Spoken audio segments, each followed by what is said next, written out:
Hello বন্ধুরা, অনেক সবাই ভালো আছেন। আজকে আমি চলে এসেছি নতুন একটা রেসিপি নিয়ে। আপনাদের তো আমি অনেক রকমের মাংস রান্না করা দেখিয়েছি, শেয়ার করেছি, কিন্তু আজকে আমি কোনোদিন হাঁসের মাংস রান্না করিনি, দেখানো হয়নি আপনাদেরকে। তো আজকে আমি হাঁসের মাংস রান্না করব। তার জন্য আমি এখানে কিছুটা আলু কেটে নিয়েছি, নিয়ে আলুগুলোকে একটু ভাজা করে নিচ্ছি আগে। আর হাঁসটা আমার সবচেয়ে বেশি ভুলে গেছে, হাঁসটা আস্ত থাকতে আপনাদেরকে দেখানো হয়নি, কেন মেশিন থেকে চামড়া ছাড়িয়ে আনার পরে লোমটা তারপরে যে কাটার আগে দেখাবো সেইটা ভুলে গেছিলো বন্ধুরা, সেটা মনে নেই। কিন্তু হাঁসের মাথাটা দেখিয়ে আপনাদেরকে বোঝাতে, আর হাঁসের মাংস দেখলে তো আপনারা বুঝবেন হাঁসের মাংসের চামড়া থাকে গায়ে উপরে। যারা হাঁস খেতে ভালোবাসেন তারা তো অবশ্যই দেখলে বুঝবেন যেটা রান্না করেছেন হাঁস। তা আজকে আমি সেই মাংসটাই যে রান্না করব। তার জন্য আমি এখানে কিছুটা আলু কেটে নিয়েছি, সেটা লবণ হলুদ দিয়ে আলুটা একটু ভাজা করে নিচ্ছি লাল লাল করে।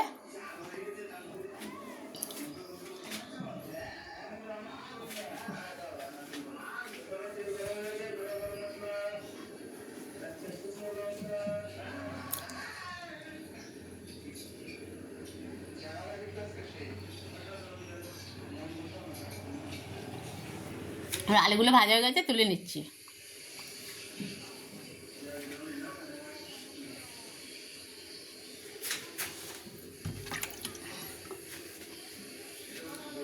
এই দেখুন, এই যে হাঁসের মাংসটা দেখলে তো অবশ্যই আপনারা চিনতে পারবেন। এই দেখুন চামড়া সমেত মাংস, আর কি কালার হয়। এই দেখুন মাংসটা, আর এই দেখুন হাঁসের মাথাটা আমি নেবো না, ফেলে দেবো, কেটে নিতে ছাড়ানো হয়নি ওটাকে। তা আমি দেখানোর জন্য আপনাদেরকে রেখে নিয়ে এসেছি।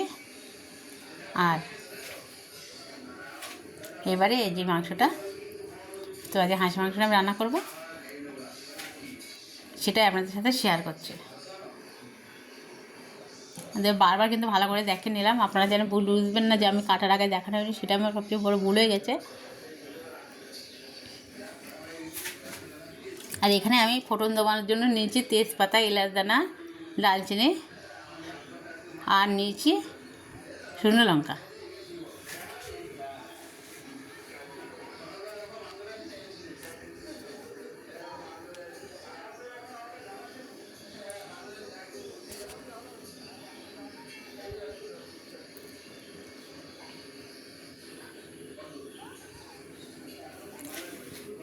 এবারে দেবো আদা আর রসুন।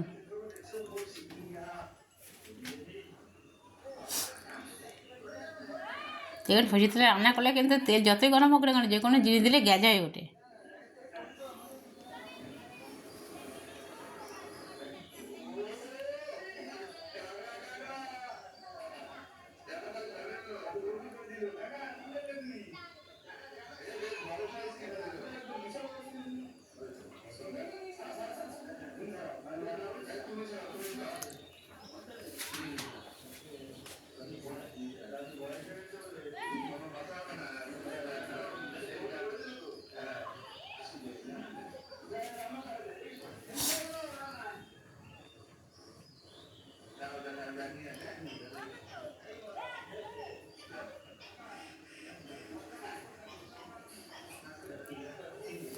এবারে মাংসগুলোকে দিয়ে দিচ্ছি।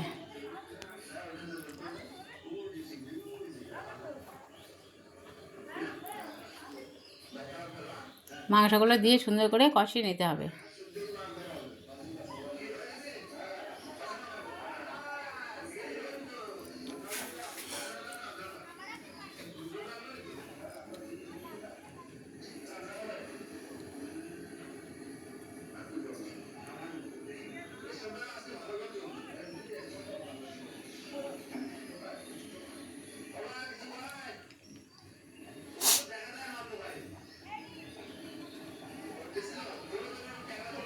এদের সুন্দর করে কষিয়ে নিচ্ছি। এবার এটা হালকা ঢাকা দিয়ে দিচ্ছি। এবারে ঢাকনাটা তুলে এবার দিয়ে দিচ্ছি হলুদটা মাংস পরিমাণ হিসেবে হলুদটা দিতে হবে, লঙ্কার গুঁড়ো,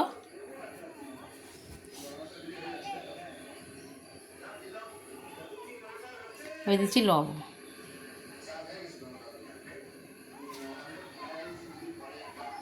আর বাকি মশলা দেবো আর একটু পরে। এবার দিচ্ছি একটু চিনি স্বাদ মতো।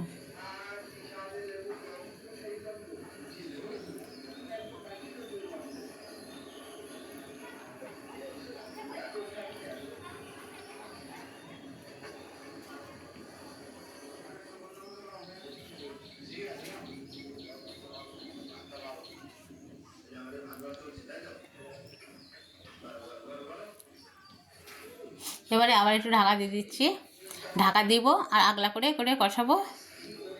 এবার আলুগুলোকে দিয়ে দিচ্ছি।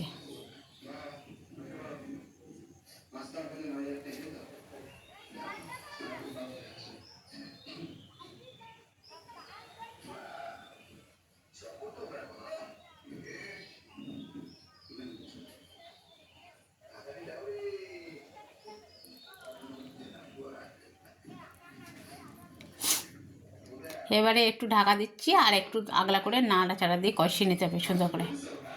তো আবার আগলা করে নিয়েছি।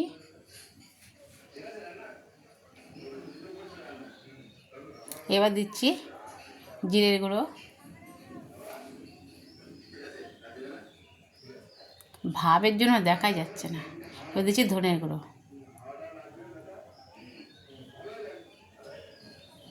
এই দেখো জিরে আর ধনের গুঁড়ো একসাথে দিয়ে দিচ্ছি,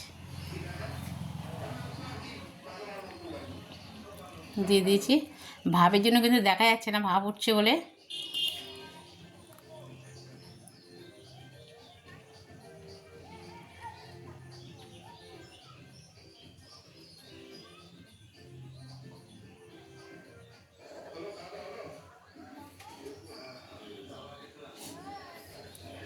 এবার একটা ঢাকা দিয়ে দিলাম, আবার আগলা করে নিয়েছি। আবার একটু নাড়াচাড়া দিয়ে নিচ্ছি। এর মধ্যে একটু গরম মশলা দিয়ে দেবো।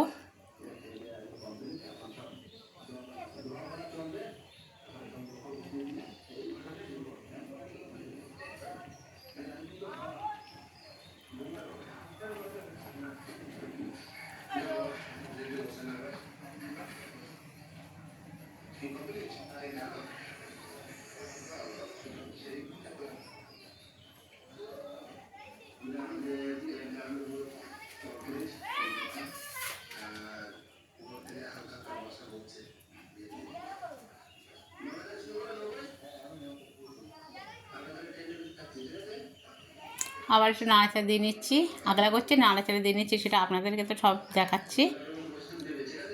এই দেখুন আবার আগলা করে নিয়েছি, সুন্দরভাবে কষিয়ে নিয়েছি, বারবার নাড়াচাড়া দিয়ে। এবার দিচ্ছি গরম মশলা গুঁড়ো, একটু গরম মশলা দিয়ে দিলে এখন তরকারির সাথে মিশবে। আবার লাস্টে আর দিয়ে দেবো, এই দেখুন গরম মশলা।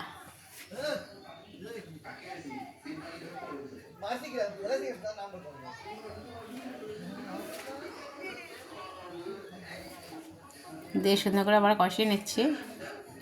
কষানো গাছে দেখছেন কতটা সুন্দর কষানো হচ্ছে, মাংসটা খেতে এত সুন্দর লাগবে।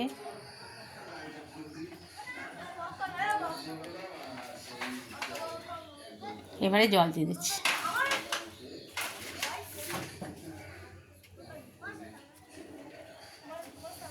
জল দিয়ে দিলাম।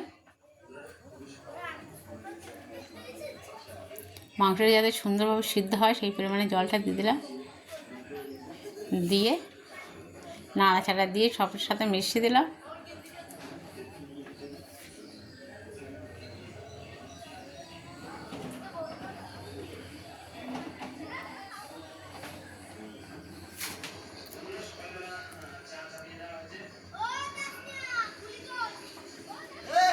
আবার একটু গরম মশলা দিয়ে দিচ্ছি নামানোর আগে।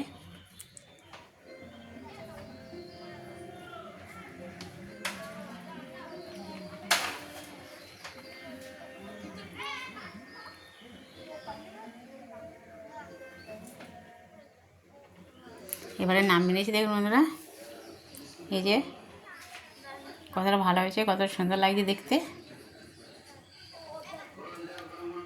কতটা সুন্দর হয়ে যায়। যদি ভালো লাগে অবশ্যই লাইক কমেন্ট শেয়ার অবশ্যই করবেন, সাবস্ক্রাইব করবেন আর বেশি বেশি করে শেয়ার করবেন। আর সবাই ভালো থাকবেন, সুস্থ থাকবেন। এতক্ষণ আপনাদের সাথে ছিলাম আমি সাথী।